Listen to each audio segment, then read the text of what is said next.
Sudah dibuka ya semua? pet.colorado.edu. Silahkan bagi yang belum buka laptop, boleh buka laptopnya, kemudian dibuka websitenya yaitu pet.colorado.edu.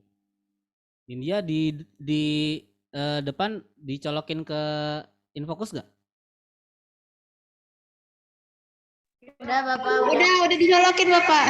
Speakernya ada? Mic-nya bisa dimatiin aja, soalnya feedback.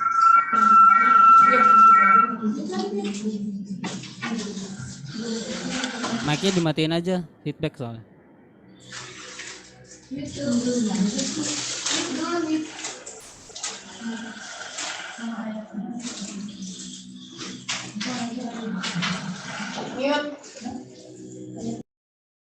Oke. Sudah dibuka semuanya pet.colorado.edu ya. Kemudian buka bagian yang simulations di sini. Kemudian buka yang physics.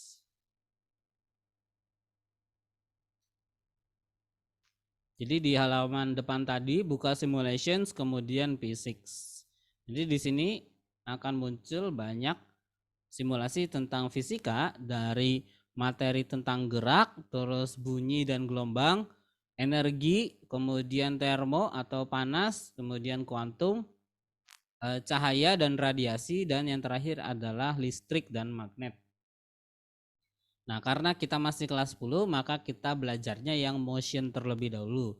Oleh karena itu bagian yang lainnya kalian boleh uncheck. Ya, jadi yang kita checklist cuman motionnya aja. Nah, kalau sudah di checklist motionnya aja, maka di situ ada 15 simulasi mengenai gerak yang bisa kita gunakan untuk memahami materi-materi tentang gerak. Tapi untuk hari ini kalian buka yang projectile motion.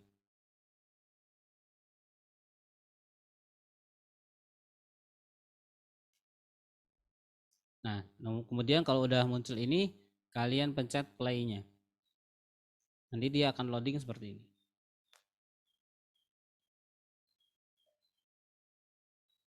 Kemudian buka yang intro. Oke. Nanti nongol seperti ini. Gimana? Udah pada dibuka? Udah Pak. Udah ya, semuanya udah nyampe bagian sini ya. Nah, di sini adalah ruang di mana kita bisa mensimulasikan yang namanya projectile motion atau gerak parabola yang nanti akan kita pelajari hari ini. Oh iya, sebentar, saya belum ngirim ininya di chat. Nah, di sini saya udah kirim PowerPoint-nya di Google Chat. Silahkan kalian bisa download ya. Saya sudah kirim barusan di gerak parabola. Nanti sambil buka simulasinya, kalian buka juga PowerPoint-nya. Oke, kita ke simulasi terlebih dahulu. Nah, di simulasi ini kita bisa menaikkan, menurunkan si meriam ini. Di sini ada meriam, kemudian ada orang yang nggak bisa pindah-pindah ya. Sini orangnya hanya menunjukkan ukuran aja atau menunjukkan skala. Kemudian meriamnya nanti bisa kita naik turunkan.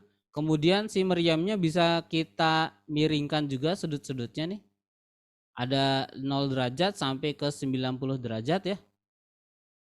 Nah, kita turunkan saja si meriamnya ini sampai ke ketinggian 0. Sini masih 1. Nah, satu lagi 0 ya. Kemudian set sudutnya yaitu ke 30 derajat.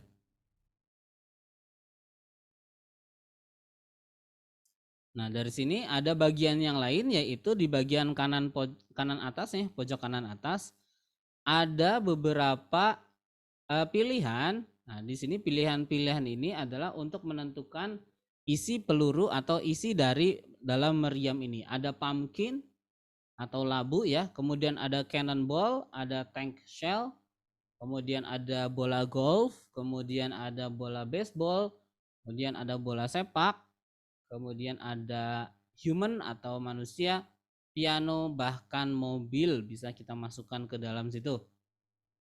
Ya, kemudian ada air resistance-nya di sini ya. Air resistance-nya boleh kita uncheck aja ya. Jadi kita belajarnya yang non air resistance dulu ya. Nah, kemudian kita ganti isinya atau pelurunya dengan cannonball aja. Nah, setiap perbedaan isi atau pelurunya ini akan menunjukkan perbedaan massa dengan diameter dari pelurunya tersebut. Kalau cannonball massanya 17,6, diameternya 0,18 meter. Kalau tank shell itu massanya lebih berat,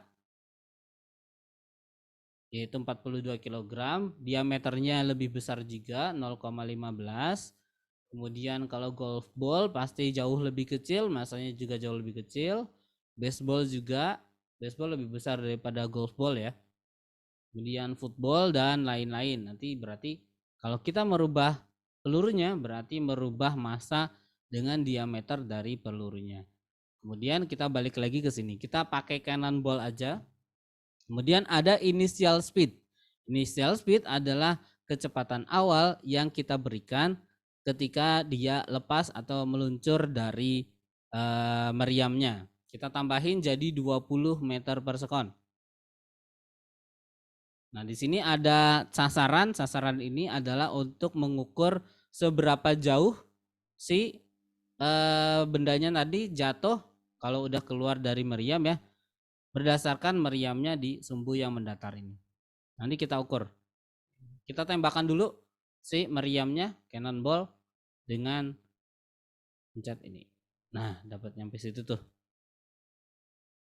Oke, ini kurang jauh saya jauhkan. Nah, kira-kira jaraknya adalah 35,3 meter. Saya ulangi, tapi saya kasih slow motion gitu ya. Nah, bisa kita lihat, maka setiap bagiannya si cannonball akan meluncur dengan lintasan berupa lintasan yang melengkung, yaitu lintasan disebutnya adalah lintasan parabola. Kenapa? Karena ini adalah salah satu bagian dari lingkaran atau juring dari lingkaran. Kalau kita punya satu lingkaran yang penuh ya, nanti sebagian juringnya kita potong lingkarannya, maka kita dapatkan bagian yang seperti ini atau sebutnya sebagai parabola. Nah, ketika saya tembakkan, maka saya sebenarnya memberikan kecepatan awal yaitu sebesar 20 meter per sekon. Sebentar. Saya ulangi, saya tembakkan, maka kecepatan awal yang dimiliki oleh meriam tadi ketika loncat atau pertama kali keluar dari meriamnya itu adalah 20 meter per sekon. Di mana arah dari kecepatannya bisa kita gambarkan atau bisa kita lihat dari gambar sininya nih. Dari menceklis velocity vectorsnya. Kita checklist ya velocity vectorsnya, kemudian saya ulangi penggambarannya, maka kita dapatkan nah itu kecepatannya arahnya ke situ. Ini terlalu ini kali ya. Nah, kita lihat kecepatannya arahnya ke situ. Nah, bisa kita lihat bahwa di situ kecepatannya arahnya selalu berubah-ubah ya. Yang tadinya naik ke atas, kemudian setelah sampai ke titik yang paling tinggi, kemudian dia akhirnya kecepatan arahnya menuju ke bawah.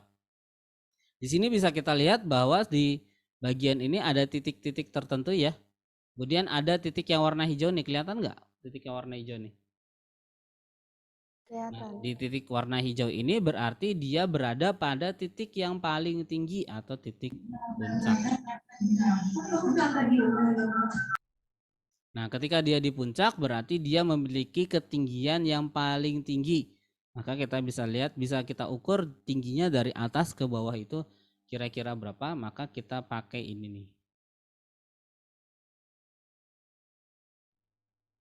Nah, kita pakai sekitar ketinggiannya itu sekitar 5,03 meter. Oh, nambah lagi. Ternyata ketinggiannya sekitar 5,10 meter. Jadi dia punya jarak 35,3 meter dan punya ketinggian 5,10 meter. Nah, karena kemarin kita sudah belajar vektor, maka gerak parabola ini akan kita tinjau berdasarkan vektor. Dari sini kita pindah ke PowerPoint. Boleh dibuka PowerPoint-nya.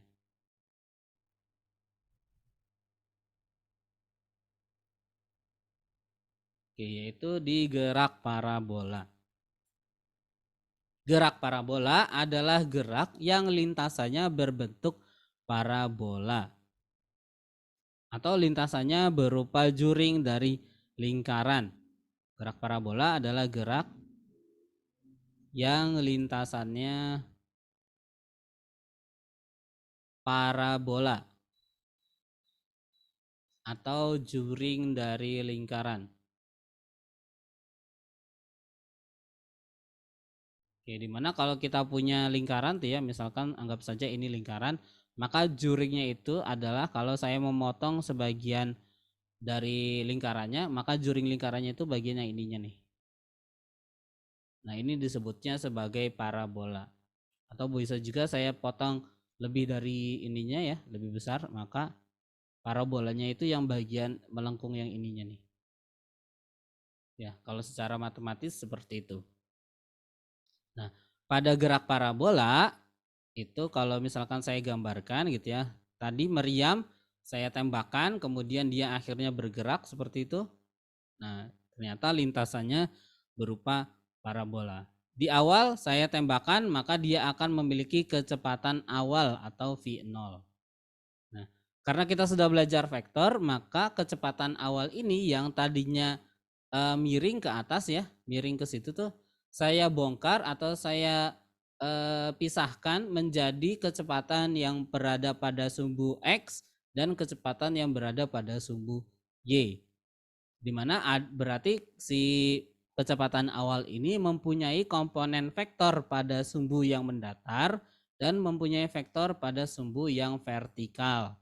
Dimana nama dari komponen vektor kecepatan awal atau V0 pada sumbu mendatar itu saya namakan sebagai V0 di sumbu X atau V0X dan vektor kecepatan pada sumbu Y yaitu V0Y. Jadi kita tahu bahwa kalau kita punya kecepatan awal yang miring seperti itu, maka dia itu sebenarnya bisa kita buka atau kita bongkar menjadi yang pertama V0X, kemudian di situ adalah V0Y. Oke, ini pakai vektor. Berarti vektor V0 itu punya dua komponen yaitu V0X dan V0Y. Gitu ya. Nah, di V0X dan V0Y, di antara V0 dan V0X itu terdapat perbedaan sudut nih sebesar theta. Jadi sudutnya antara sudut mendatar dengan garis miringnya itu ada perbedaan sudut yaitu theta. Nah, untuk mencari besar V0X, kalau misalkan V0-nya sama dengan 10 meter per sekon. Nah, kira-kira berapa V0X-nya? Nah, V0X-nya ini dan V0Y-nya ini bergantung pada sudut yang ada di sini nih. Apakah dia sudutnya landai gitu ya, tetanya, ataukah dia sudutnya curam, tetanya. Nah, ini bergantung pada sudutnya nilai V0 dan V0X-nya.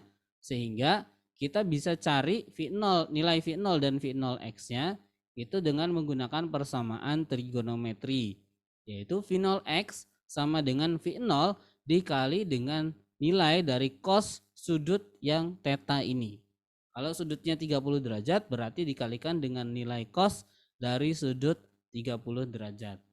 V0Y sedangkan V0Y adalah nilai dari V0 dikalikan dengan nilai dari sin dari sudut yang tetanya ini.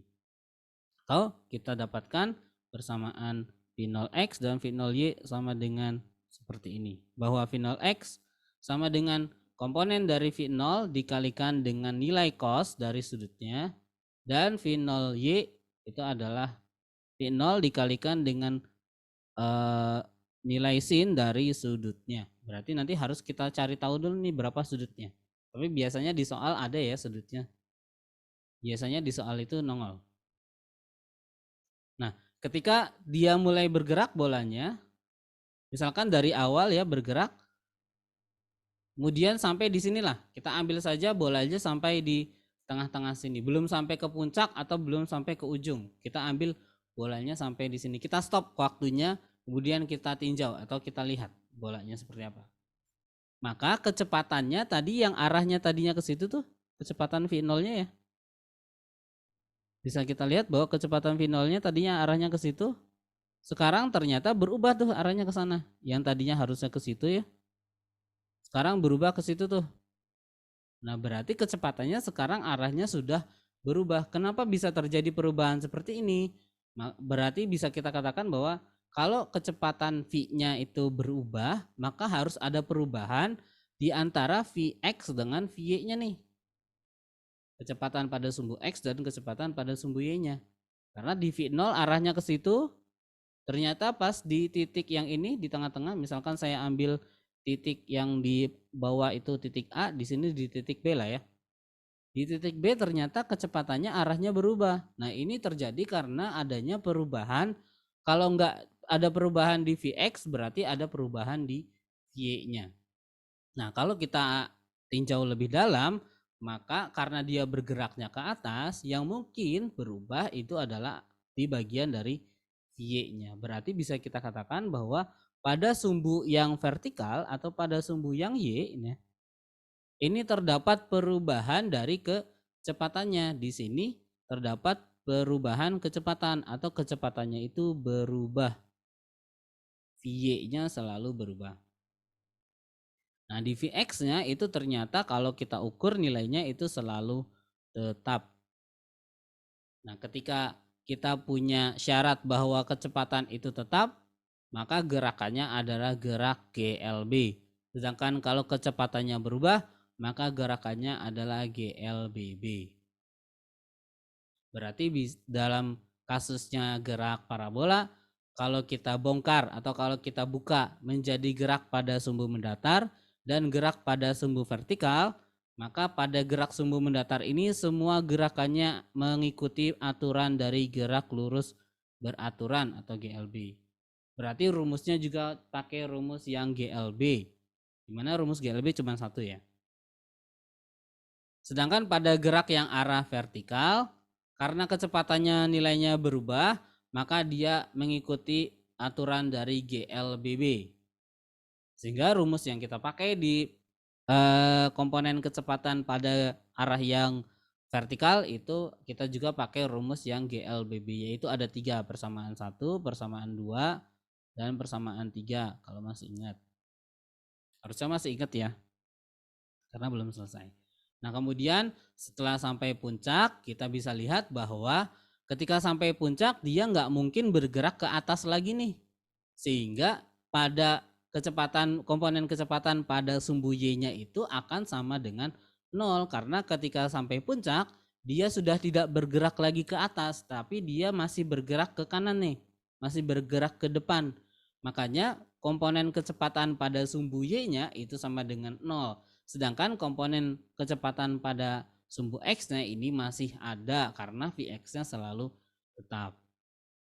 Gitu ya. Jadi pas di puncak ini Vy-nya sama dengan 0 sedangkan Vx-nya masih yaitu sama dengan Vx.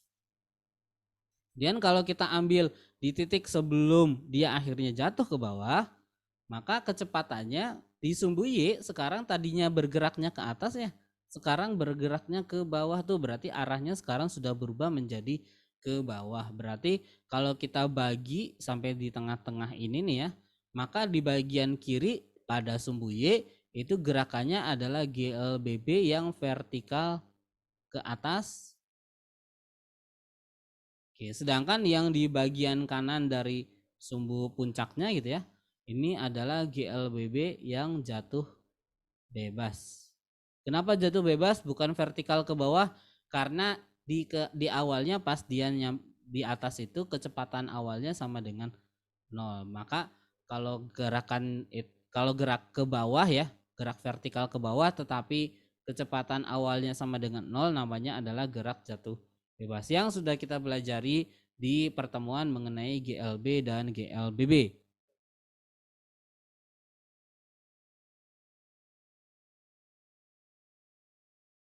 Oke, berarti sekarang saya rekap ya, bahwa pada gerak parabola itu adalah gerak yang lintasannya parabola. Sebentar. Saya tambahkan slide untuk ngasih rekap.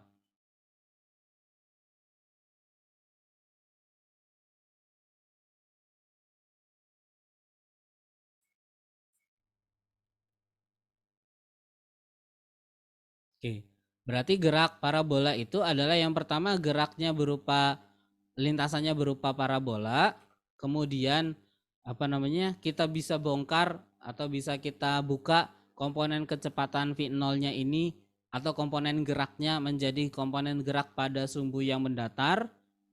Kemudian kita juga bisa bongkar menjadi sumbu yang vertikal, jadi ada sumbu mendatar dan sumbu vertikal, sumbu X dan sumbu Y, di mana kalau kita punya komponen kecepatan pada sumbu X, maka saya namakan sebagai Vx atau V0x atau Vx, sama aja ya. Semua yang ada X-nya berarti kita anggap semuanya pada sumbu yang mendatar, berarti arahnya kalau nggak ke kanan ya ke kiri. Kemudian untuk yang di sumbu vertikal itu saya namakan sebagai V0y atau Vy atau apapun yang berhubungan dengan Y, maka kita anggap gerakannya itu kalau nggak ke atas ya ke bawah ya. Terus kita bisa lihat bahwa setiap kali benda tersebut bergerak atau setiap kali bola bergerak naik ke atas, maka Vy-nya yang berubah sedangkan Vx-nya tetap. Dimana di bagian sini maka Vy-nya akan berkurang dan di puncak maka Vy-nya akan jadi 0. Kenapa? Karena dia sudah tidak mungkin lagi naik ke atas. Dia tidak ada pergerakan ke atas, sehingga karena tidak ada pergerakan ke atas maka kecepatan pada sumbu Y-nya pasti sama dengan 0. Setelah itu dia akhirnya kemudian jatuh ke bawah. Kalau jatuh berarti kecepatannya arahnya ke bawah, dimana kalau misalkan kecepatan arahnya ke bawah dan jatuh atau kecepatan awalnya sama dengan 0, maka dia mengikuti aturan dari GLBB jatuh bebas. Di sini saya tandai bahwa Vx sama dengan V0x itu selalu tetap karena gerakannya berupa gerak lurus beraturan, di mana GLB adalah gerakan yang kecepatannya selalu tetap, selalu konstan, nilainya selalu sama, arahnya juga selalu sama, sehingga pada sumbu X nilainya selalu tetap. Sedangkan pada sumbu Y nilainya selalu berubah. Dimana untuk mencari sumbu X dan sumbu Y, mencari komponen kecepatan pada sumbu X dan sumbu Y pakai yang ini nih. Oke, kita lanjutkan. Sehingga kalau saya rekap, saya ini ya. Yang pertama, tadi gerak parabola adalah gerak yang lintasannya parabola. Kemudian yang kedua, komponen kecepatan vektor ya, vektor kecepatannya bisa dibagi, bisa dipisahkan atau dibagi menjadi sumbu X, komponen pada sumbu X, dan komponen pada sumbu Y. Dimana untuk yang di sumbu Y, untuk yang di sumbu X maka semuanya ada berbau X-nya. Mau itu V0, V, maka semuanya ada X-nya. Bahkan jaraknya pun nanti kita gunakan sebagai X. Biasanya kan kita pakai jarak itu S ya. Kalau di gerak lurus biasa kita pakainya S. Tapi karena kita bongkar atau kita bagi menjadi komponen pada sumbu X dan sumbu Y, maka kita namakan jaraknya juga sebagai jauhnya X dan jauhnya Y. Kemudian kita tahu bahwa pada sumbu X kecepatannya tetap. Nah, karena kecepatannya tetap, maka bisa kita katakan bahwa pada sumbu X dia itu mengikuti aturan GLB, mengikuti aturan gerak lurus beraturan GLB yang rumusnya cuman 1. Berarti V sama dengan S dibagi dengan T. Atau karena kita pakainya jaraknya adalah sumbu X, berarti Vx sama dengan X dibagi dengan T. Ya. Karena kita pakai komponen pada sumbu X. Kemudian yang keempat, pada sumbu Y, kecepatannya selalu berubah.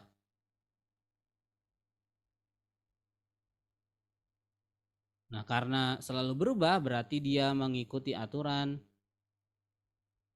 GLBB. Di mana semua komponennya pada pada sumbu Y ini mengikuti aturan GLBB. Karena GLBB rumusnya ada 3, yaitu yang pertama, Vt sama dengan V0 plus minus A dikali dengan T. Ini yang rumus GLBB-nya dulu ya. Terus S sama dengan V0 kali T tambah kurang setengah AT kuadrat. Kemudian yang ketiga itu adalah Vt kuadrat sama dengan V0 kuadrat plus minus 2 dikali A dikali dengan S. Nah, pada sumbu Y berarti semuanya ada unsur Y-nya. Ya, dan karena gerakannya vertikal atau gerak jatuh bebas, GLBB jatuh bebas nih. Sehingga percepatan yang berlaku nanti adalah percepatan gravitasi. Sehingga persamaannya di gerak parabola pada sumbu Y tinggal kita ubah aja namanya. Vt berarti nanti kita punya namanya Vt pada sumbu Y. V0 berarti nanti kita punya V0 pada sumbu Y. Plus minus percepatannya diganti jadi gravitasi dikali dengan waktu. Tuh, yang kedua S adalah jarak ya, pada sumbu Y berarti jaraknya itu berupa jarak Y. Ya. Karena kita berada pada sumbu Y atau kita berada pada komponen sumbu Y, maka jaraknya saya ganti namanya jadi Y. Sebenarnya jarak-jarak juga, tetapi ini lebih ke arah ketinggian ya di sumbu Y. Itu V0-nya berarti kita pakai V0Y dikali waktu masih sama, waktu saja yang tidak berubah, tambah kurang setengah dikali dikali percepatan gravitasi dikali dengan waktu kuadrat. Sedangkan persamaan yang ketiga sama dengan Vt pada sumbu Y kuadrat sama dengan V0 pada sumbu Y kuadrat ditambah kurang 2 dikali dengan percepatan gravitasi, karena S-nya kita ganti jadi Y maka dikali dengan Y. Maka ini adalah persamaan. Saya tandainya dengan warna merah aja ya. Ini adalah persamaan untuk gerak parabola pada sumbu X, dan ini adalah persamaan untuk gerak parabola pada sumbu Y.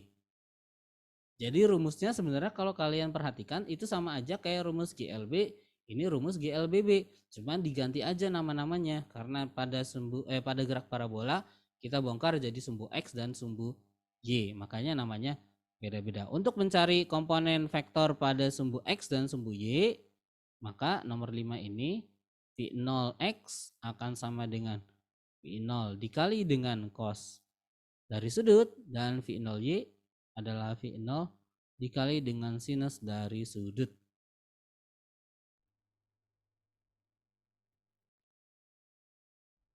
Begitu.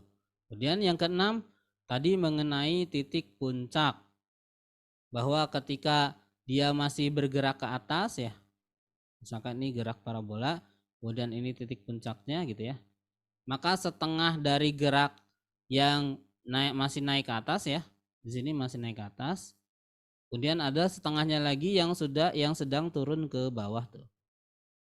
Berarti ini pakainya adalah GLBB naik, yang ini GLBB turun.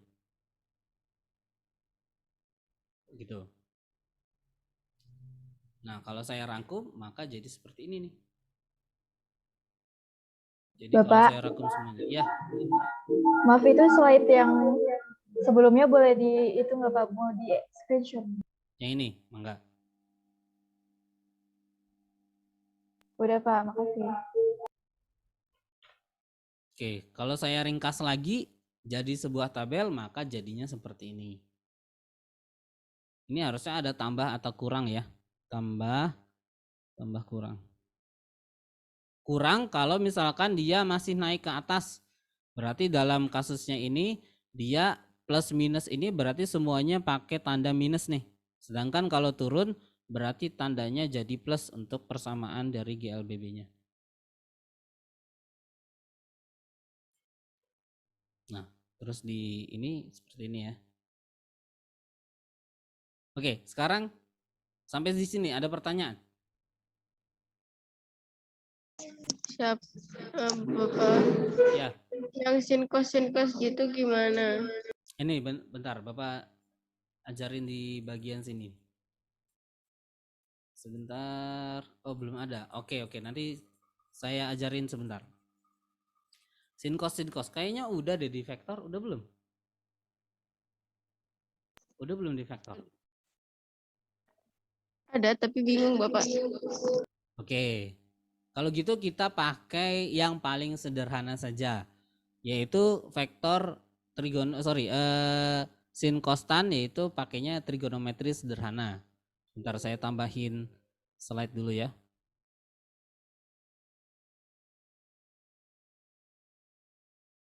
Untuk mempelajari atau untuk memudahkan kalian belajar yang sin costannya.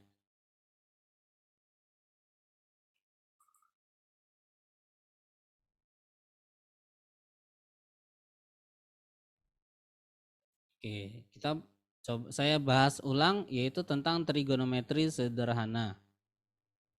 Trigonometri sederhana. Di trigonometri sederhana ini artinya trigono. Trigono itu artinya adalah segitiga atau bangun yang terdiri dari 3 sudut. Nah, yang sederhana adalah ketika kita punya kita punya segitiga yang salah satu sudutnya adalah 90 derajat. Berarti berarti segitiganya segitiga apa tuh? Kalau salah satu sudutnya 90 derajat. Siku. Ya, berarti kita pakai segitiga yang siku-siku. Saya gambarkan segitiga siku-siku. Oke, di sini ada sudut yang 90 derajat, kemudian ada sudut-sudut yang lainnya. Yang lainnya saya namakan, yang pertama saya namakan ini sebagai sudut alfa ya. Yang di situ adalah sebagai sudut beta. Dan kita tahu bahwa segitiga punya sisi ada 3 sisi. Ada sisi yang tegak, ada sisi yang mendatar, dan ada sisi yang miring. Kalau saya namakan setiap sisinya adalah yang tegak ini adalah A, kemudian yang mendatar adalah B, dan yang miring adalah C, maka sin kostan adalah perbandingan antara 3 buah sisi ini berdasarkan sudutnya. Jadi sin, cos, dan tangen itu merupakan perbandingan sisi-sisi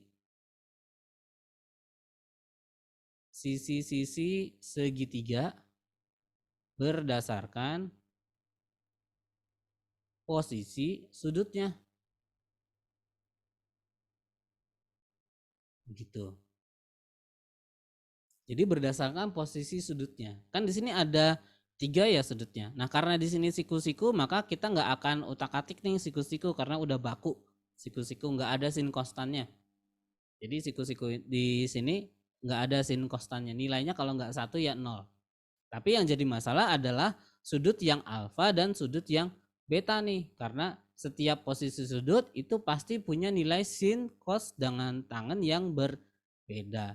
Tapi kalau kita ambil dari definisinya bahwa nilai sin, cos dengan tangen dari sudutnya adalah perbandingan dari sisi-sisi segitiganya. Nah, kita bisa lihat bahwa kalau sinus berarti perbandingan sisi-sisi yang mana? Berarti kalau kita punya sinus itu adalah perbandingan sisi dari depan sudutnya dibagi dengan sisi miring dari segitiga. Sedangkan cos itu adalah perbandingan sisi samping dari sudutnya dibagi dengan sisi miring dari segitiga.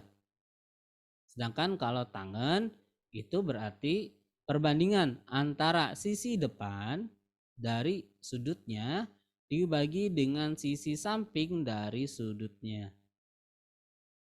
Oke, kita lihat di sini sudutnya ada yang belum kita ketahui ada 2 nih, atau yang belum kita cari nilai sin costanya ada 2.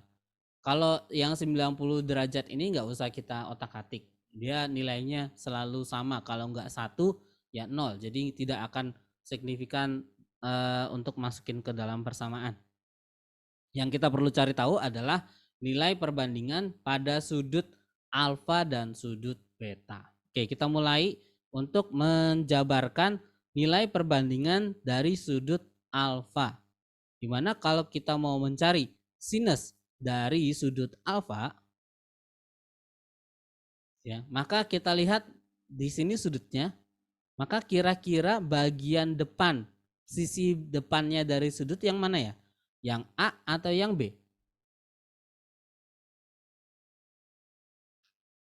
Sisi bagian depan dari sudut yang A ya, karena sudut alfa itu berhadapan langsung dengan A, maka sudut alfa itu berhadap-hadapan atau berdepan-depanan dengan sisi yang A. Sehingga bagian nilai dari sinus alfa adalah sisi depannya yaitu A dibagi dengan sisi miringnya apa itu? Sisi miringnya apa? C. Betul. Tuh. Nah, sekarang untuk mencari nilai cos dari sudut alfa.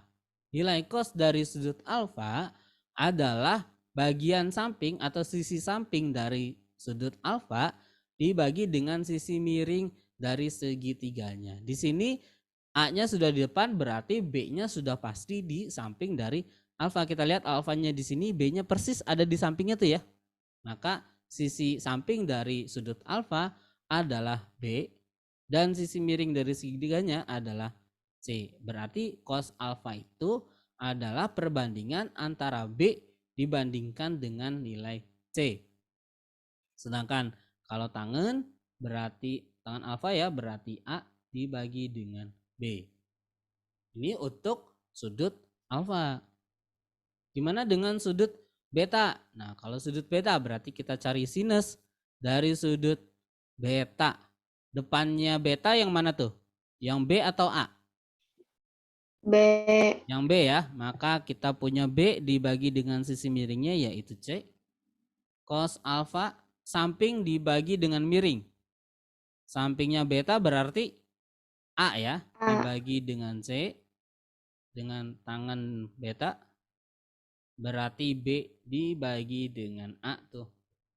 Itu yang paling sederhana untuk menentukan sisi-sisi segitiganya. Tadi saya punya segitiga, saya punya komponen vektor V0 ya. Yang arahnya ke situ ya. Kemudian saya bongkar menjadi 2 komponen yaitu sumbu X dan sumbu Y. Jadi V0X. Kemudian V0Y. Saya kasih warna biru aja. V0Y-nya. Ininya saya ganti ya, warnanya jadi merah karena nggak kelihatan nih. Ini V0X. Kemudian itu adalah V0Y. Oke, kemudian sudut tetanya kan ada di sini tuh ya, sudut teta. Nah, bisa kita lihat bahwa kalau V0Y-nya saya pindahkan ke ujung sebelah sini, ya, maka kita dapat segitiga siku antara V0, V0Y dan V0X nih. V0X-nya saya pindah ke sini, V0X. Nah, kita punya segitiga siku-siku antara V0, V0Y dengan V0X, di mana V0 menunjukkan besarnya atau sisi miring dari segitiga siku-siku ini, gitu ya. V0. V0Y itu berarti sisi yang tegaknya atau sisi yang vertikalnya, sedangkan V0X adalah sisi yang mendatarnya. Nah, kalau kita mau cari nilai sinus dari sudut tetanya, berarti kita mau mencari depannya dari sudut ya. Sudut teta bagian depannya adalah V0Y. Dibagi dengan sisi miringnya yaitu dibagi dengan V0. Oleh karena itu kita dapatkan untuk mencari nilai V0Y, maka saya pindahkan ruas yang sebelah kanan itu yaitu V0 ke ruas sebelah kiri. Sehingga kita dapatkan bahwa V0Y sama dengan V0 dikali dengan sinus theta. Tuh. Jadi V0Y itu dapatnya dari sini nih, dari perbandingan segitiga tadi. Bahwa V0Y adalah sisi miringnya dikalikan dengan sudut nilai sinus dari sudutnya. Kemudian kalau kita mau cari nilai cos dari theta, yaitu V0x dibagi dengan V0. Maka kalau kita mau cari V0x, nilainya sama dengan V0 dikali nilai cos dari sudut theta-nya. Jadi V0x itu dapat dari segitiga tadi, perbandingan antara sisi samping dibagi dengan sisi miring dari segitiganya. Didapatkan bahwa V0x sama dengan V0 dikali dengan nilai cos dari sudutnya. Nah, untuk mencari nilai cos dan sinus atau menghafalkan nilai cos dari sinus untuk sudut-sudut tertentu, yaitu sudut-sudut istimewa. Nah, kalian boleh cari di Google aja berapa sudutnya, terus kemudian kalau bisa dihafalkan. Kalau saran saya, kalau kalian mau hafalin sudut-sudut seperti itu, hafalin sampai ke 90 derajat aja. Jadi cuman ada 4 kalau nggak salah nilainya 0, 30, 45 dan 90. Oh, berarti ada 5. 0, 30, 45, 60 dan 90. Ada 5 sudut. Nanti nilainya sin cos-nya berapa gitu ya.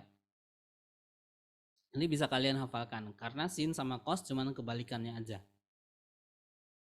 Nanti tapi jangan khawatir kalau saya punya soal tentang ini ada nilai sudut-sudutnya. Biasanya di soal saya kasih tahu nilai dari sinus sudutnya berapa. Misalkan nilai sinus dari 30 derajat, nanti saya kasih tahu nilainya sama dengan setengah akar 3 atau setengah akar 2 atau 0,5, nanti saya kasih tahu di soalnya. Jadi jangan khawatir jangan pusing-pusing untuk mencari nilai sinus dari setiap sudut. Biasanya di soal saya kasih tahu bergantung sama kondisi soalnya, nanti kita pakai sudut berapa aja. Begitu. Ada pertanyaan lagi?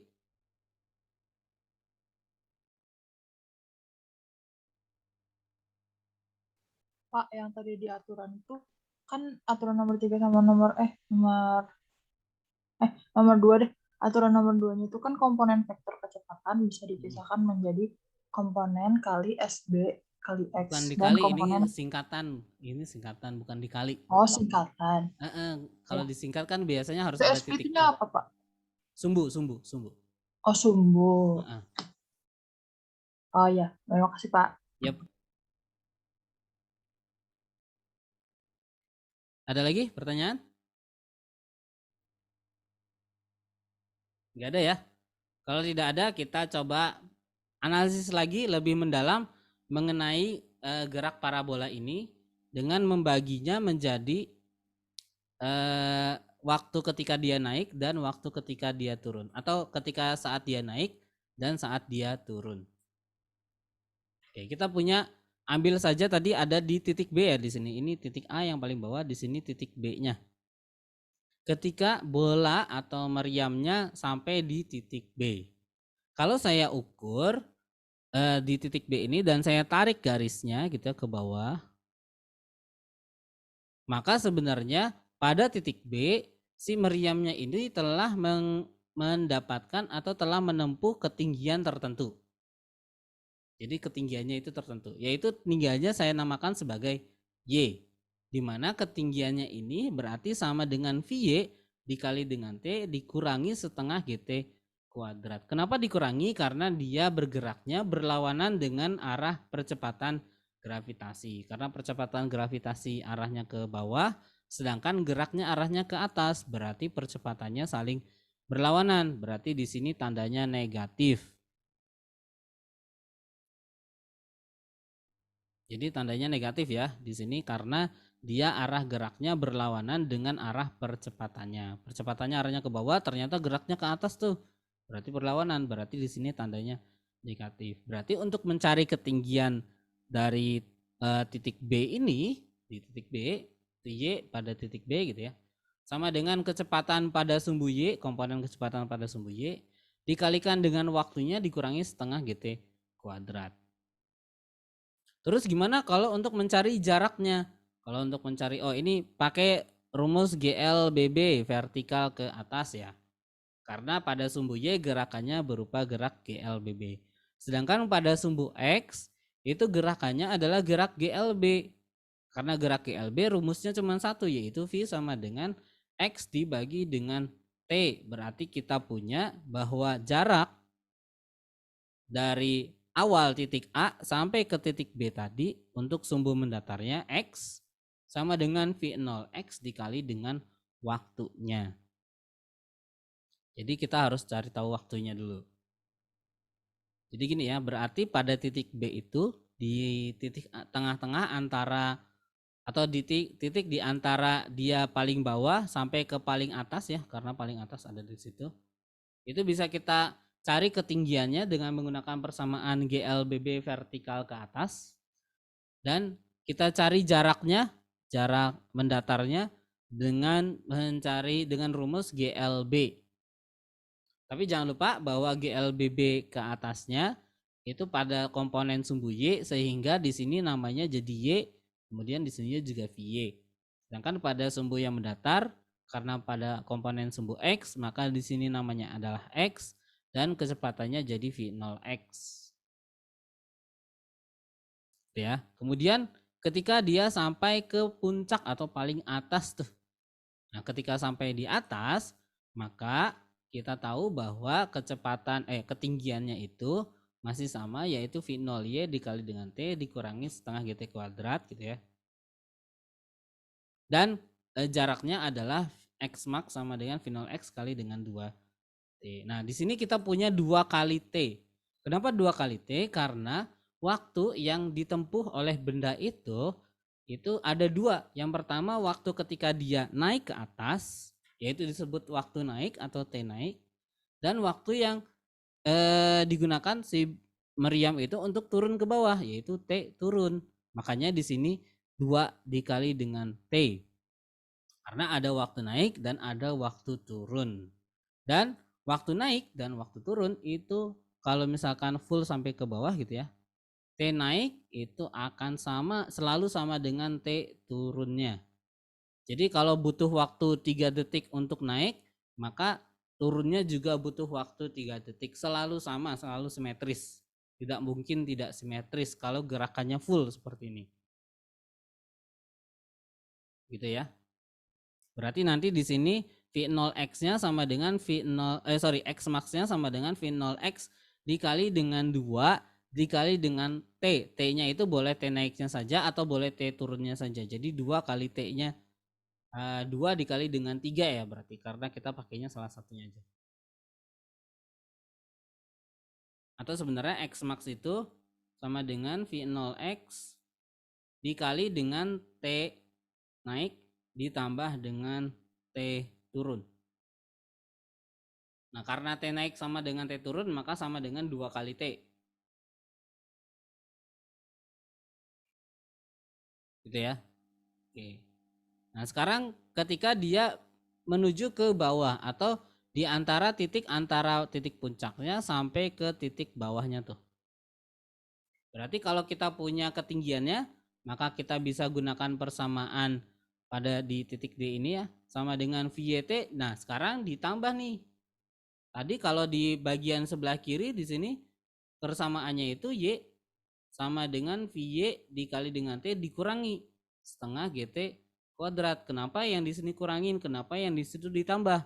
Karena ketika berada di bagian sebelah kanan ya di sini, dia itu sekarang sedang bergerak ke bawah tuh. Dimana kalau percepatan gravitasi arahnya ke bawah, maka bisa kita lihat bahwa dia sedang bergerak ke bawah searah dengan percepatan gravitasi yang arahnya juga ke bawah. Berarti kalau ada kecepatan yang searah dengan percepatannya, maka tandanya adalah positif. Sedangkan kalau kecepatan arahnya berlawanan dengan gravitasinya atau berlawanan dengan percepatannya, maka tandanya jadi negatif. Sehingga persamaannya di sini adalah YD sama dengan VY dikali dengan T ditambah dengan setengah GT kuadrat. Jadi ditambah ya. Nah, sekarang di yang sebelah kirinya itu jadinya tetap dikurang. Nah, jaraknya itu V0x dikali dengan T. T-nya itu adalah waktu dari pertama dia ditembakkan sampai ke dia ke titik D ya. Jadi waktunya itu T dari titik A sampai ke titik D. Dari titik awal sampai ke titik D ketika dia berhenti di situ misalkan. Nah, dari persamaan-persamaan ini kalau saya persingkat atau saya singkatin jadi seperti ini. Jadi di persamaan yang kita pakai di gerak parabola. Jadi persamaannya ada yang arah vertikal dan arah yang horizontal atau di sumbu Y dan di sumbu X. Dimana kecepatan awal itu jadinya seperti ini. Terus kecepatan ini berarti boleh di titik mana aja ya. Kalau di kecepatan awal berarti ada di titik A nih. Berarti di sini namanya kecepatan awal. Nah, kalau tulisannya kecepatannya saja, berarti boleh kecepatan yang ada di sini, kecepatan yang ada di atas, kecepatan yang ada di situ, atau kecepatan yang ada di situ tuh.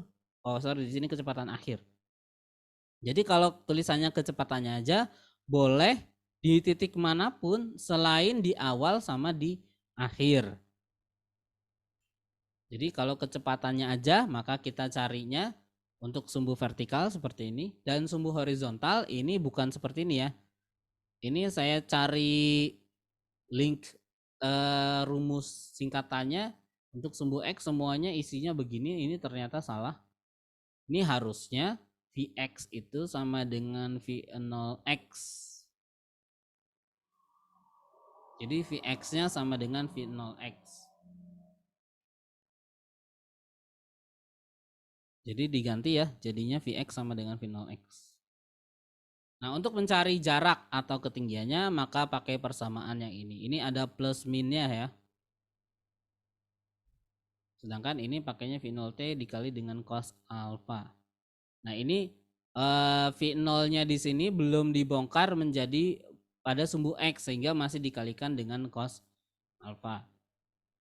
Harusnya kan X sama dengan V0x dikali dengan T tuh. Nah, V0x-nya itu adalah V0 cos alfa dikali dengan T atau V0 dikali T dikali dengan cos alfa sama aja. Jangan bingung. Nah, untuk mencari tinggi maksimum dan jarak maksimum, ini tinggi maksimum dan jarak maksimum, maka bisa kita gunakan persamaan ini. Nah, ini adalah persamaan cepat untuk mencari tinggi maksimum dan jarak maksimum. Jadi hanya bisa kita gunakan untuk mencari tinggi maksimum dan jarak maksimum saja persamaan cepat ini. Kalau untuk mencari ketinggian tetapi dia tidak berada di puncak, maka nggak bisa pakai persamaan ini. Atau mencari jarak tetapi dia tidak sampai ke akhir gitu ya, di ujung, maka nggak bisa juga pakai persamaan ini. Jadi persamaan ini hanya bisa kita gunakan untuk mencari tinggi yang paling maksimum dan jarak yang paling maksimum. Selain itu nggak bisa kita pakai persamaan ini. Oke, sebelum kita ambil ke contoh soal, ada pertanyaan sampai sini?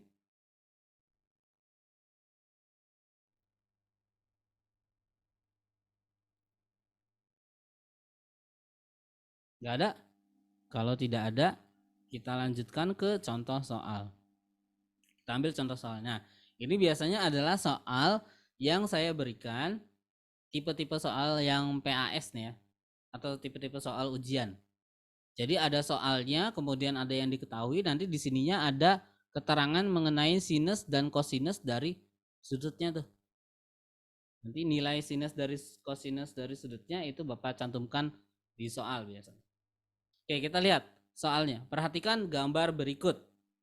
Pada gambar terlihat sebuah peluru ditembakkan dengan kelajuan awal V0, di sini V0-nya itu sama dengan 100 meter per sekon.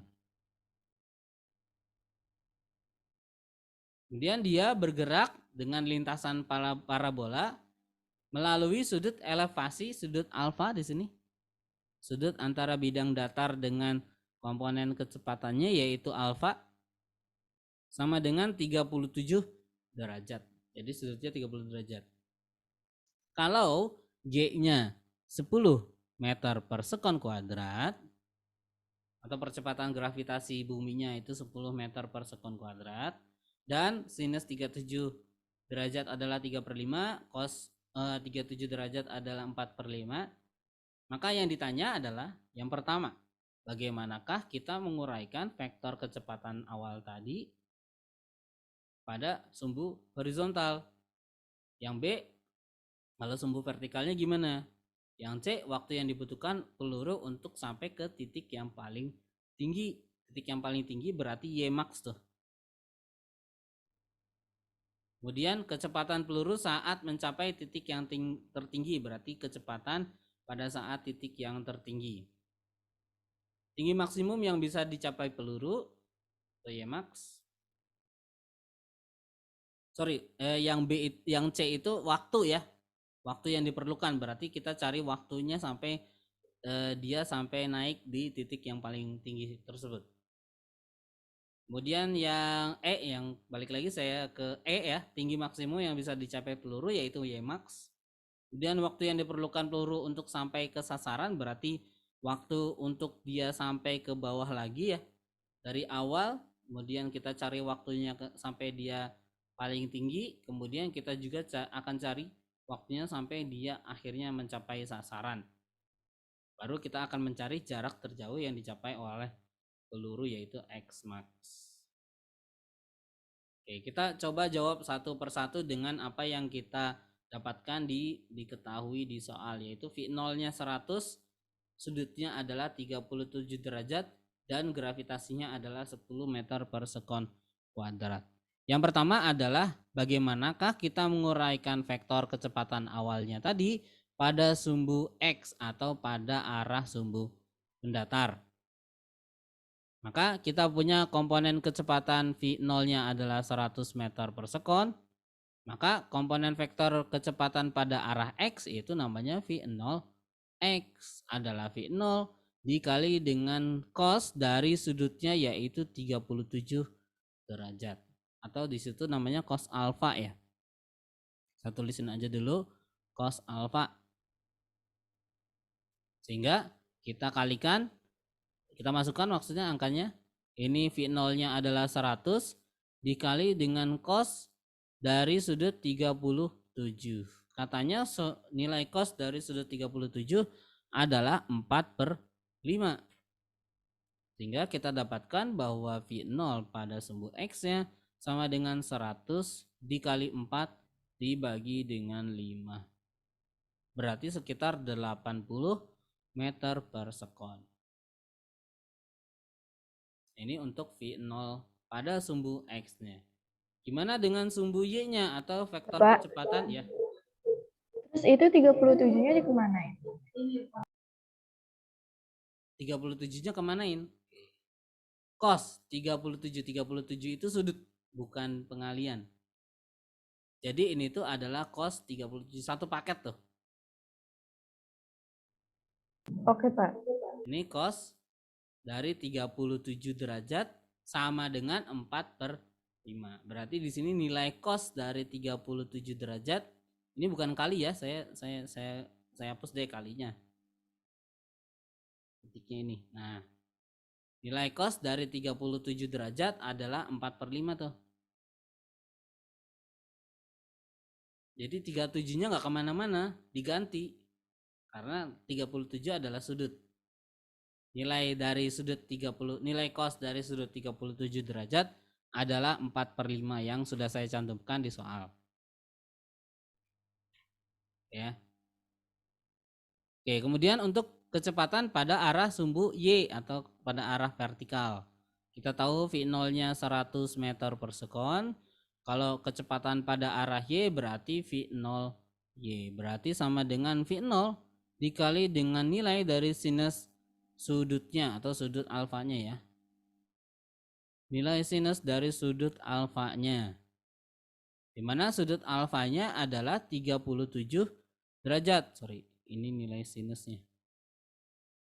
Sinus 37 derajat.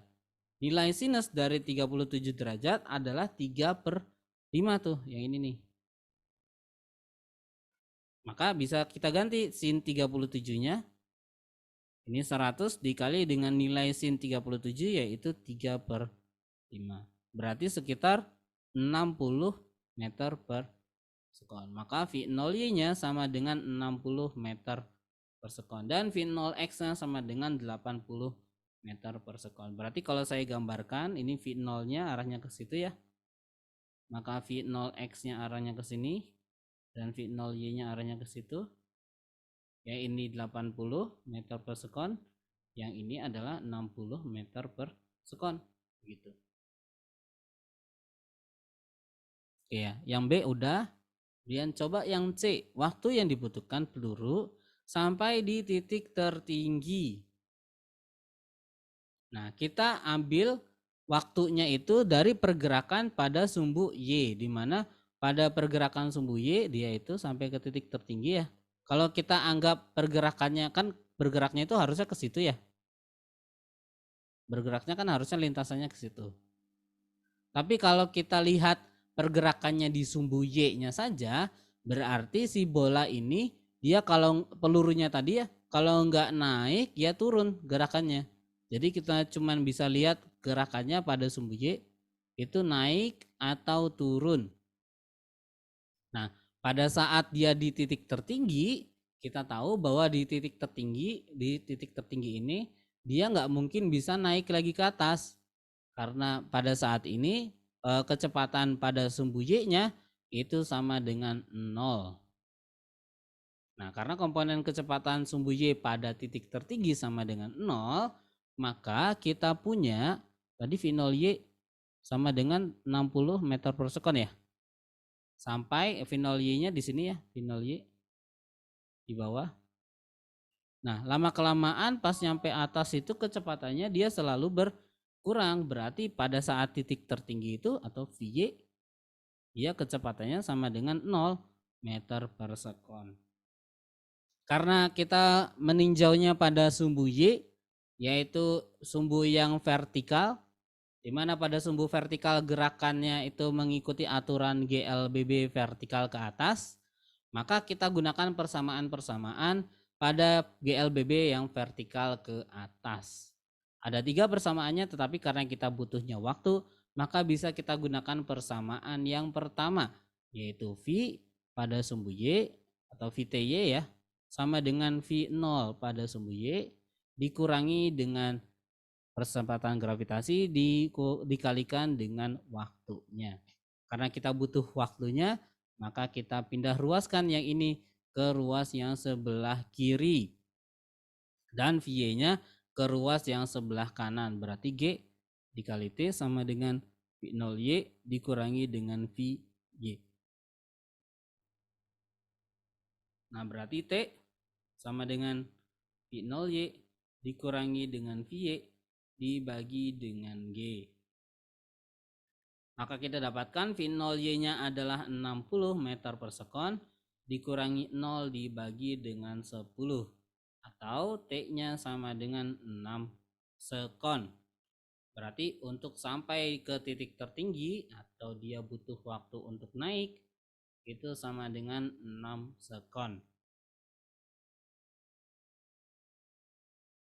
Oke, sampai di sini ada pertanyaan? Untuk mencari waktu ke titik tertinggi. Berarti itu rumusnya cuma dibalik aja ya Pak ya? Iya, ini kalau dari sampai sini dia cuma dibalik-balik aja. Iya Pak. Terima kasih Pak. Oke. Kemudian kita cari kecepatan peluru saat titik tertinggi. Di mana kecepatan peluru pada saat tertinggi kan kita punya kecepatan itu tadi sudah kita bongkar nih. Ada kecepatan pada sumbu X dan ada kecepatan pada sumbu Y. Sedangkan yang ditanya adalah kecepatannya aja nih. Nah, kalau kecepatannya aja berarti total dari kecepatan pada saat di titik tersebut. Karena kita punya 2 kecepatannya, ada kecepatan pada sumbu X dan kecepatan pada sumbu Y. Sehingga pada saat di titik paling tinggi ini kita punya VY, kita juga punya Vx. Ya. Nah, pada VY pada titik tertinggi ini katanya VY sama dengan 0. Sedangkan Vx dari awal katanya Vx itu, terus di sini ada Vx ya. Karena gerakannya mengikuti aturan GLB, di mana kalau di GLB maka kecepatannya itu selalu tetap, sehingga kita punya V0x itu selalu sama dengan Vx. Selalu sama dengan Vx karena dia kecepatannya tetap. Berarti Vx-nya di sini akan sama dengan V0x-nya. Karena V-nya udah pasti 0, berarti cuman kita lihat bahwa kecepatan pada saat peluru tertinggi cuman tinggal tersisa Vx-nya saja, di mana kecepatan pada saat titik tertinggi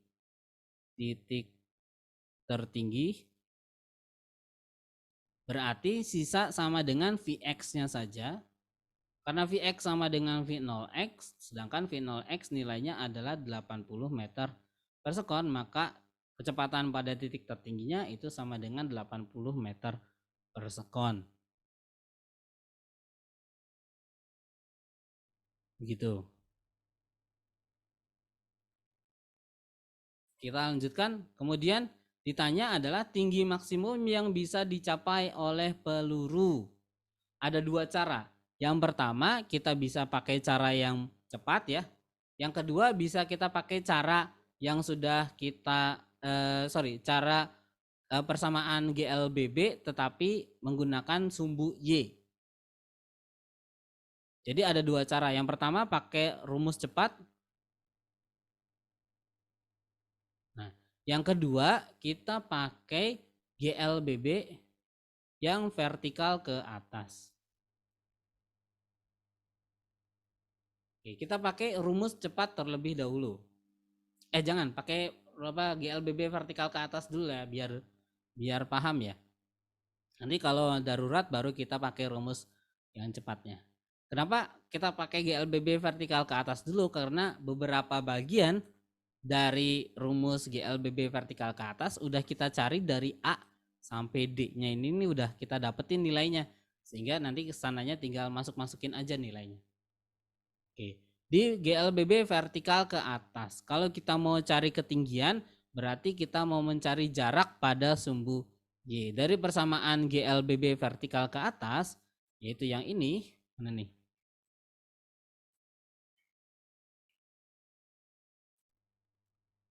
Mana ya? Di awal.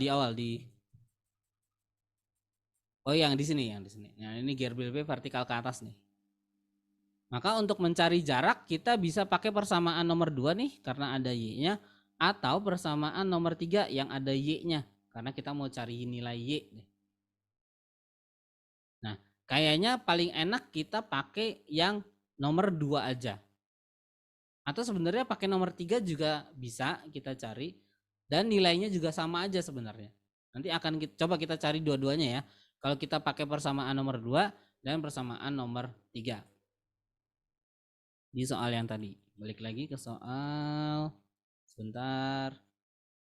Oke. Kita pakai coba persamaan nomor 2. Yaitu Y sama dengan V0Y dikali dengan T. Karena dia vertikal ke atas berarti dikurangi setengah dari G dikali dengan waktunya kuadrat. Dan coba juga kita pakai persamaan nomor 3. VTY kuadrat sama dengan V0Y kuadrat dikurangi 2G dikali dengan Y. Boleh pakai dua-duanya. Oke, karena dia di titik tinggi maksimum berarti dia ada di titik puncak. Di mana di titik puncak kecepatannya itu sama dengan kecepatan di atas di sumbu Y-nya sama dengan 0. Pokoknya di puncak itu kecepatan pada sumbu Y-nya sama dengan 0. Nah, kita bisa pakai persamaan yang kedua karena kita sudah cari tahu berapa waktu yang dibutuhkan untuk sampai ke puncak, yaitu T sama dengan 6 sekon. Oleh karena itu kita bisa pakai persamaan yang kedua. Nah, masalahnya kalau kita nggak tahu waktu yang kita butuhkan berapa atau yang waktunya ini belum kita cari tahu ya, belum kita dapatkan nilainya, maka boleh kita pakai persamaan yang nomor 3 dari persamaan GLBB vertikal ke atas. Jadi persamaan nomor 2 bisa kita gunakan ke dalam untuk mencari untuk mencari jawaban ini, karena kita sebelumnya sudah tahu nilai dari waktunya untuk mencapai titik yang tertinggi tuh di situ. Maka bisa kita pakai persamaan yang kedua.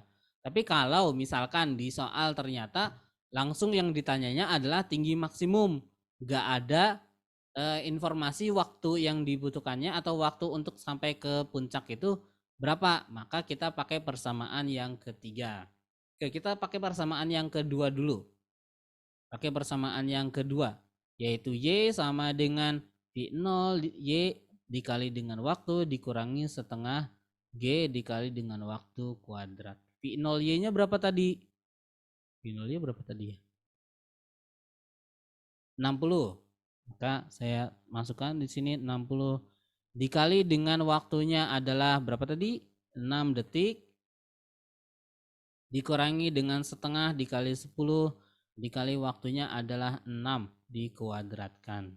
6 kali 60 hasilnya 360 dikurangi setengah kali 10 jadi 5 ya. 36.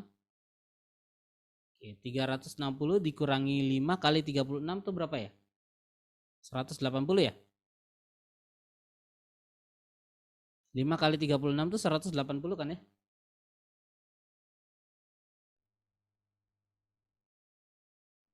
Ya, Iya, Pak. 360 kurangi 180. Jadi 180 ya, sama setengahnya ini. Jadi ketinggian maksimalnya adalah 180 meter. Ini kalau pakai persamaan yang kedua karena kita punya informasi waktu. Gimana kalau kita pakai persamaan yang ketiga tanpa informasi waktu, yaitu menggunakan persamaan VT Y kuadrat sama dengan V0 Y kuadrat dikurangi 2 dikali G dikali dengan Y. Berarti kita lihat pergerakannya sampai ke puncak. Berarti pergerakannya begini. Kita lihat dari awalnya di sini ya V0 Y dan akhirnya di sana tuh VY gitu ya. VY itu berarti kecepatan akhir untuk sampai ke puncak, berarti VTY. Tadi kecepatan pada sumbu Y di puncak itu sama dengan berapa? Kecepatan pada sumbu Y di titik puncak itu sama dengan 0 nih. Nih sama dengan 0. Berarti VTY juga sama dengan 0. Berarti kalau kita masukkan angkanya ke sini, VTY sama dengan 0 akan sama dengan V0 Y kuadrat. V0 Y kuadrat itu adalah 60 ya. Dikuadratkan dikurangi 2 dikali dengan 10 dikali dengan nilai Y-nya. Saya pindahkan ruas sebelah kanan ini yang minus 20 Y ini ke ruas sebelah kiri ya. Jadi plus ya, berarti 20 Y 20 kali Y sama dengan berapa nih? 60 kuadrat berarti 3600 ya. 36 kali 100 ya 3600. Maka Y-nya sama dengan 3600 dibagi dengan 20 atau sekitar 180 meter. Maka Y max-nya sama dengan 180 meter, sama tuh. Ini sama-sama itu. Atau pakai cara cepat, boleh. Pakai cara cepat itu bahwa Y max sama dengan, kita pakai yang ini nih. Nah ini nih, cara cepat nih. Tinggi maksimum Y max sama dengan V0 kuadrat dikali sin kuadrat alfa dibagi dengan 2G. Berarti Y max sama dengan V0 kuadrat dikali sin kuadrat dari alfa dibagi dengan 2G. Nah di sini kita lihat bahwa V0-nya nggak dibongkar jadi V0Y atau V0X, tapi masih V0 nih. Berarti masih kita gunakan V0 yang awal tadi, yang nilainya adalah 100 nih. Oke, V0 yang awal tadi, yang benar-benar awal, itu 100. Maka kita masukkan nilainya 100 dikuadratkan dikali sinus kuadrat dari sudut 30 derajat. Ini bukan dikali, sorry. Kemudian dibagi dengan 2 dikali dengan percepatan gravitasi 2 kali 10. Berarti sama dengan 100 kuadrat berarti 10.000 ya. Nah, kemudian sinus kuadrat dari sudut 37 derajat. Ini tuh sama dengan mencari sinus dari 37-nya dulu, gitu ya. Kemudian kita kuadratkan nilainya. Berarti sinus 37 itu adalah 3/5 kalau nggak salah ya. Sebentar. Ya, sinus 37 itu 3/5. Kemudian kita kuadratkan, berarti ini 3/5. Kita kuadratkan tuh. Dibagi dengan 20. 10.000 dikali 9/25 dibagi dengan 20. Atau 25-nya saya turunin ke bawah ya. Jadi ini tuh 9/25-nya jadi 9/25 tuh. Berarti 90.000 dibagi dengan 500 nih. 90.000 dibagi dengan 2 kali 25 kan 50 ya. 50 kali 10 jadi 500.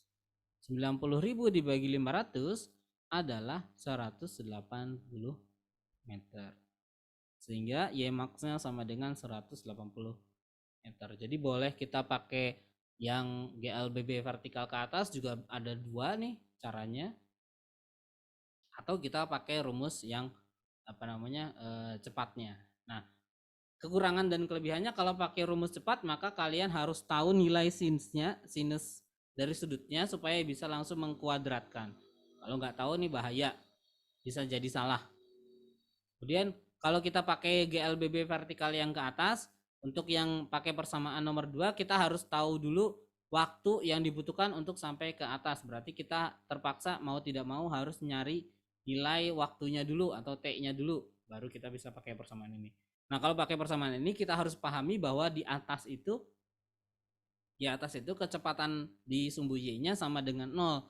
Maka kita harus pahami bahwa VY atau VTY pada saat di atas itu sama dengan 0. Kalau misalkan nggak paham di sininya sama dengan 0, maka bisa jadi salah nih makanya.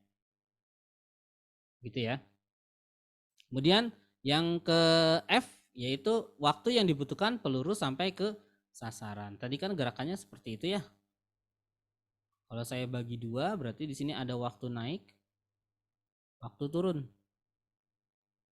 Waktu ketika dia naik berapa detik tuh? 6 detik ya? Oke, 6 detik katanya. Berarti waktu turunnya juga sama, yaitu 6 detik. Berarti waktu yang dibutuhkan peluru sampai ke sasaran berarti dari awal tuh sampai ke akhir.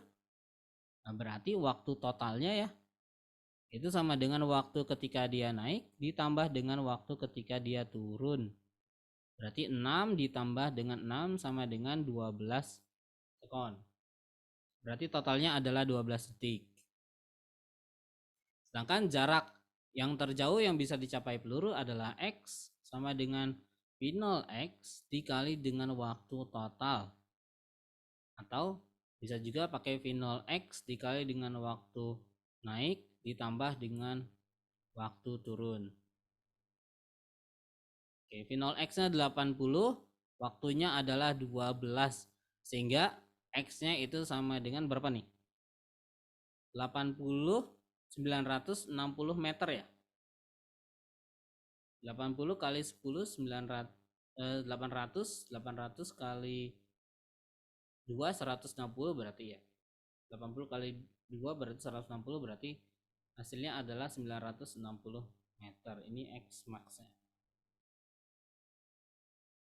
Nah, untuk soal-soal berikutnya, tipe-tipe soal lainnya mengenai gerak parabola, ada tipe soal yang dari atas terus turun ke bawah, berarti ini cuman setengah parabola.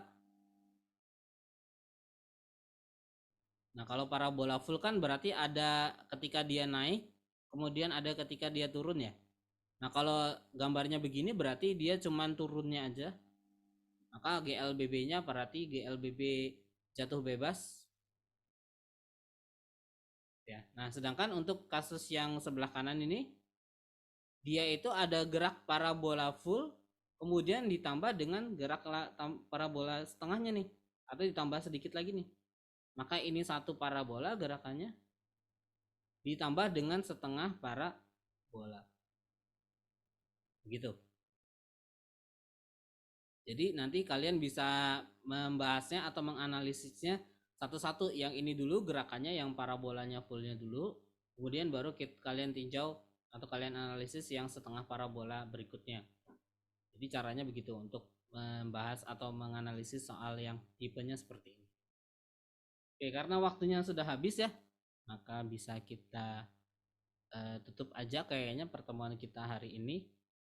Kita tutup pertemuan kita hari ini dengan bacaan hamdalah. Alhamdulillahirabbil alamin. Alhamdulillahirrahmanirrahim. Subhanakallahumma bihamdika asyhadu an la ilaha illa anta astaghfiruka wa atubu ilaik. Terima kasih. Makasih Bapak. Makasih Bapak. Semoga bermanfaat. Makasih Bapak. Bapak pamit. Oh iya, sebelum Bapak pamit tadi Bapak mengingatkan untuk teman-teman yang bikin sterilizer UV ya, ultraviolet, boleh ambil alat-alatnya di kantor. Langsung menghadap ke Budia. Terima kasih sekali lagi. Bapak pamit. Assalamualaikum warahmatullahi wabarakatuh. Waalaikumsalam warahmatullahi wabarakatuh. Terima kasih Bapak. Sama-sama. Terima kasih.